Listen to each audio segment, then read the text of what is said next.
right, we are live, it says. So it seems as if it's been, the last few chats have all just been like with, you know, people that we have met up with, that we hang. It's just like having a friendly catch up. And that's definitely what this session today is. I literally am going in the flow with all of these travel lifestyle stories, and whoever it is that I see online or that messages me, which is exactly what Alan did about 20 minutes ago, where he's just like messages and says, hey, how's that Panama house sit thing? I'm like, oh, you got spare 15 minutes? Come and have a chat. So Alan Trottier, Canadian digital nomad, currently in the beautiful Caribbean or Caribbean, depending on where you are from in the world. We are here to talk about how your travel lifestyle actually began. This is going back to the beginnings of everything. So first of all, where exactly are you and how long have you been traveling? I am currently in 𝗣𝗲𝗿𝗀𝗀𝗀, which is an island in St. Vincent and the Grenadines, which is sort of in the southern part of the Caribbean. Okay. And I have been traveling now for, good question, I think since about 2010, so I guess 9 years. Full-time, I would say most of that is around 8 years. So my first trip was probably 9 years ago, and that's when I realized I didn't want to work in the office anymore and sort of made it happen. And 8 years later, 9 years later, this is where we are. Well, I mean, most of the people we've been speaking to have either been literally just planning to go on a travel lifestyle, so therefore incorporating house sitting because of the, you know, how it lowers costs, etc. But you actually were literally just straight out of the gate digital nomad, and house sitting came to you a little bit later. But before we get on to that side of things, can we go back to literally, I think the most inspiring part about your story is that you actually created your own remote position within your company. Is that correct? Yes. So I've actually been with the same company now since 2003. I've been with them forever. It's the longest I've done anything, really. So I've been with them quite a long time. Got onto this whole travel thing, and me and one of the other guys in the office at the time really wanted to travel, and we picked up, you know, the Tim Ferriss's 4-Hour Workweek book, like almost everybody else has. But instead of going down the path of, oh, I need to quit my job and leave, we went down the other path of like, how can we still do our work, but do it remotely? So it was a bit of a process. It took, I would say it still took like years. Like first we wanted to say, hey, can we do like one day a week at work, or one day can we work from home? That sort of transitioned slowly over time into like, hey, if I can work 100% at home, why does home have to be here in the same city? Can we make it a different city? And that sort of built off of that. And sooner or later, the CEO decided it was also a great idea. He wanted to travel, so everybody now in the entire company can travel and work from wherever they want. We basically have a rule. We had to make a lot of changes in the company, but we basically made a rule that says it's a results-only work environment. So as long as your tasks are getting done, as long as the things that you need to do are getting done, it doesn't really matter where you did it, how long it took you to do it, whatever. As long as it's done by the due date it was supposed to be done by, no questions asked. Well, what I love about that is, like, I mean, some of these really leading edge companies, particularly in the tech space and stuff, are really honed in on, I guess, like even human behavior. And when you look at the whole structure of going to work for an 8 or 9 or 10-hour period, the productivity level, when you are not overly happy or your mind is elsewhere, you've got things to do, or those of us who've got kids or whatever, are kind of like your actual productivity time in a full day is actually still only about 2 or 3 hours. So it's really leading edge stuff in what you did all those years ago, like, you know, over a decade ago, to kind of start to almost even educate your company CEO and the employees to sort of start to think about that. So has, from an overall standpoint, do you think that everybody's productivity has increased because of this freedom? Definitely. It depends on each person and the type of work that they're doing. A lot of the more creative types, especially, that was how we initially got it in there. So say one of the designers in the company, we didn't want to limit them when they're at their most creative, and everybody's different. Some people are night people, some people are morning people, but to limit everybody to no, you have to be creative between 9 to 5 just didn't really sort of sit right after we really looked at it. So if we had a designer that had some sort of inspiration and it was 11 o'clock at night, we wanted him to take that inspiration and just go with it. And he might be working until 2 or 3 in the morning because that's the type of person that he is.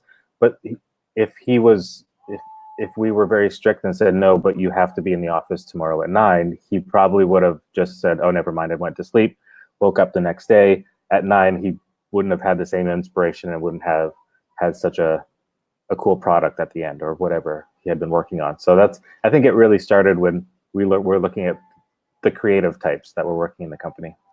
That's awesome. So, no, I don't want to get into the whole kind of what the company is and what it does in that, but do you feel that the company, because you've been there like for so long, has actually expanded and grown because of, this whole kind of real leading edge stuff that you guys have helped create? Absolutely. One, it's just helped. It's been great for retention, just keeping everybody happy. But we also now, because we don't have to have everybody in the office 9 to 5 in the same city or country, now we have people that are working all over the world from all sorts of different places. So even on my team, I manage 8 or 9 people personally, and they're everywhere from Argentina, Bulgaria, Croatia, Philippines, Canada, just all over the place. And we probably wouldn't have been able to do that, otherwise. So yeah, it's been a really fun journey. Well, how do you go? So obviously you're in the Caribbean now, so you're closer to the kind of office time zone. But when you're in other parts of the world, what do you have to change to kind of live your digital nomad lifestyle? That one's pretty rough for me because, especially since I am a manager in the company, I have to be in certain meetings at certain times. And whenever I'm in Asia, which is where I really love to be, it ends up being 2 or 3 a.m. sort of meetings. So it's a little rough, but I basically changed my whole schedule on. I work through the night, I sleep a bit in the morning, I go out and do things in the afternoon, and then early evening, maybe take another little nap. And it's not ideal, but it's one of the sacrifices that I'm willing to do just to be able to live in Asia, which is what I like to do a lot of the time. Yeah. All right. So before the house sitting kind of thing, you fell across as such, as a digital nomad traveling, like what was your kind of schedule? Like what was your plan? How did you live, or where did you choose to live? When it first started, I will be very honest, it was a disaster at the beginning. A couple of us decided to go traveling, and then we were doing it sort of backpacker style, like the usual maybe out of college style, where we were in a different place every 2 or 3 days, and it was all about exploring and being in new places, experiencing new things, and partying and doing all that sort of stuff,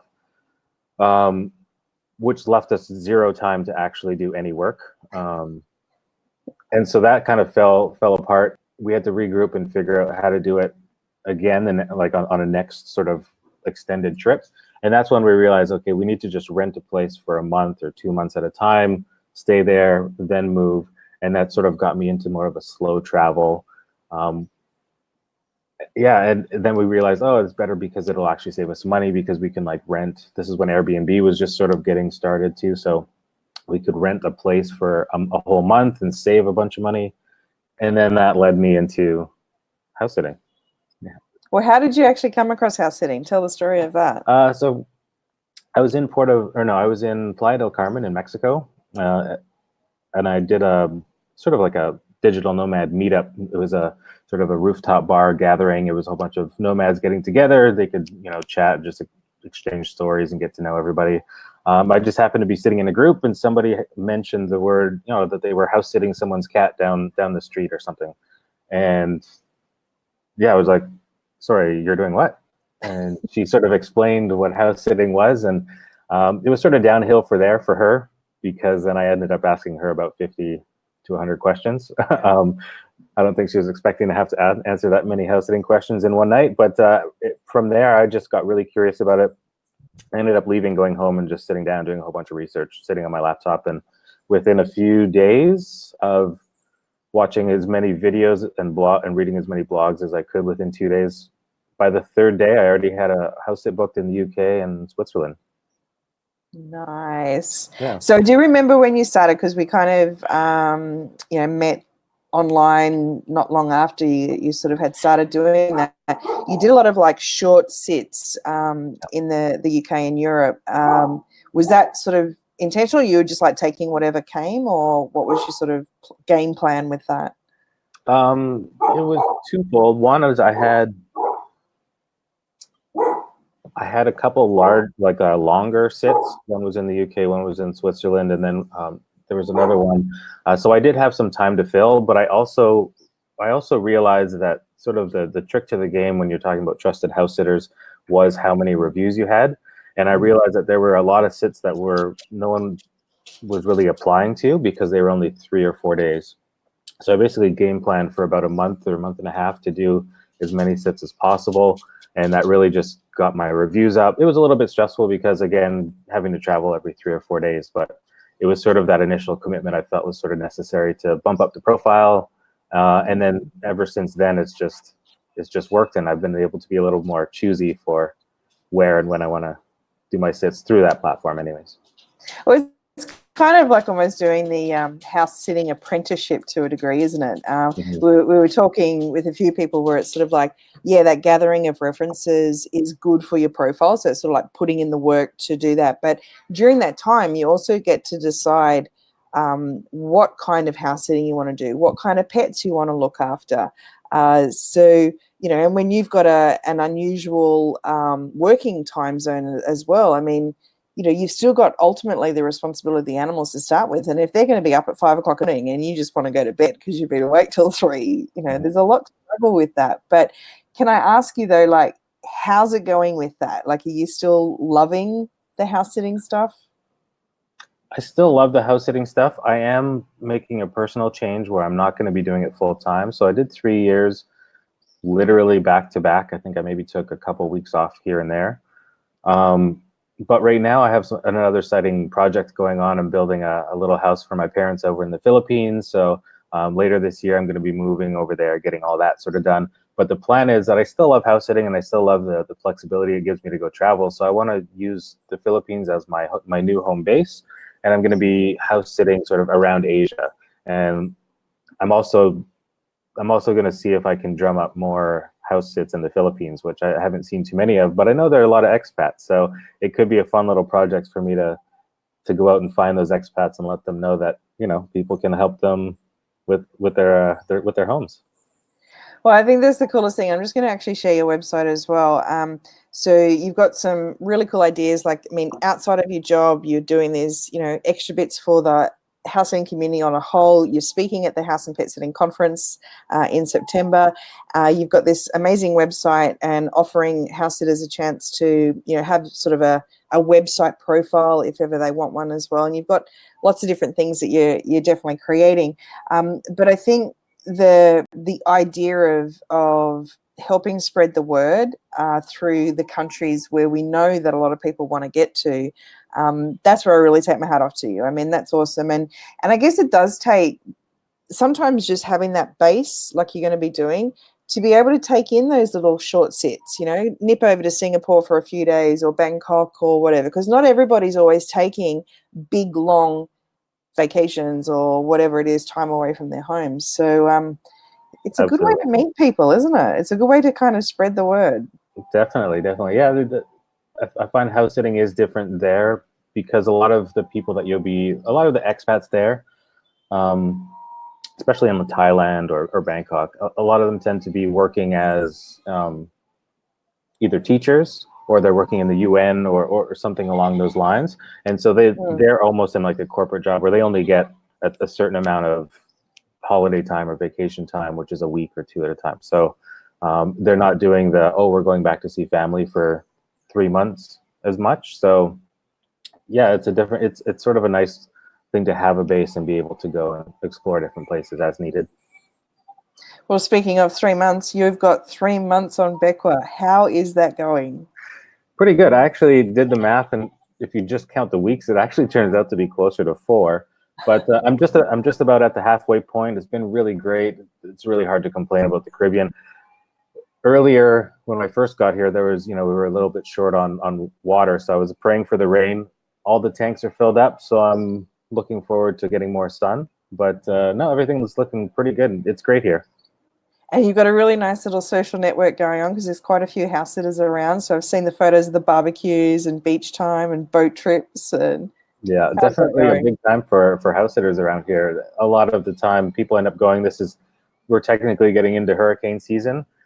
This island here, I don't think they get, knock on wood, but they usually don't get hurricanes for once every 30 years or something like that. Mm-hmm. A lot of them sort of start in this area as like storms, and then when they move up, that's when they build up their speed. So yeah, fingers crossed everything's good here, but we're also in El Nino, so I don't even think we're going to get as much rain as we are expecting as usual.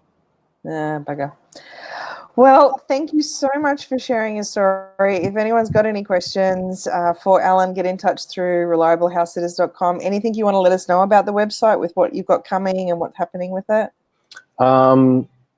Yeah, so there's a lot of things that are all on the go. I think I'm probably about 80% ready on all of them. I should have probably finished one before I started the other, but there's going to be articles of the podcast. I have been working on it quite a bit. I have 100 episode ideas that are planned, and I'm currently in the middle of sort of picking out the little bits and pieces from all the interviews I've already done to compile them and get them going. The podcast is going to be nice and short. I think they're going to be like no more than 8 to 10 minutes per episode, so that way you can go in, pick whichever idea or thing that you're interested in without having to listen to every single episode. So that's how I kind of want to have it sorted out. And then I'm also going to be, starting up a little sort of mailing list so that if people want to join up and hear about new house sits, that's going to be a new idea. I'm sort of trying to figure out a way to compete with the trusted house sitters out there. That I want it to be different from what everyone's doing, and I want it to be completely free for the house sitters and the homeowners. But there is a lot of sort of little things you got to think about to make sure that the people that are coming in there are legit and that it's good for both sides. So there's still a lot of back end stuff that I'm trying to figure out just to make sure that everyone stays happy and everyone has great experience. Well, what I love the way is, you've got a full-time job that is your main income stream. So everything you're doing for the community, as far as I'm concerned, you're doing it as a complete love project. You just love what you're doing. And, if it makes a bit of money along the way by helping people, that's really, really inspiring. And we thank you so much for being part of our community, and we look forward to catching up with you again soon. Thanks for having me. Great. I've loved being a part of the community. It's a bunch of great people for sure. Look, you're a highly valued member for sure, Alan. It's fun to hang out with you, and with everything you're doing, even though it's all that sort of work in progress stuff, and you've still got a day job sometimes as a night job, but yeah, it's very inspiring. So yep. Come along, check out Reliable House Sitters. And of course, we've got the travel lifestyle plan as well. Basically, everything that Alan is living, we've been doing the same, and we just want to help people kind of realize that it is an option. And I love the fact that it's very raw and real through these little, stories and interviews, because, it's not all, holiday dream resort type stuff all the time. There is a bit to juggle every now and again, but not all the Instagram photos. It's not all the Instagram photos, and your photos are amazing because you're a brilliant photographer. But yeah, I think it's well worth it. Like you said it perfectly. It's well worth it when you have to do the bits you want to do in order to maintain the lifestyle that you're wanting. For sure. Absolutely. All right, we'll see you soon. All right, thanks. Bye. Bye.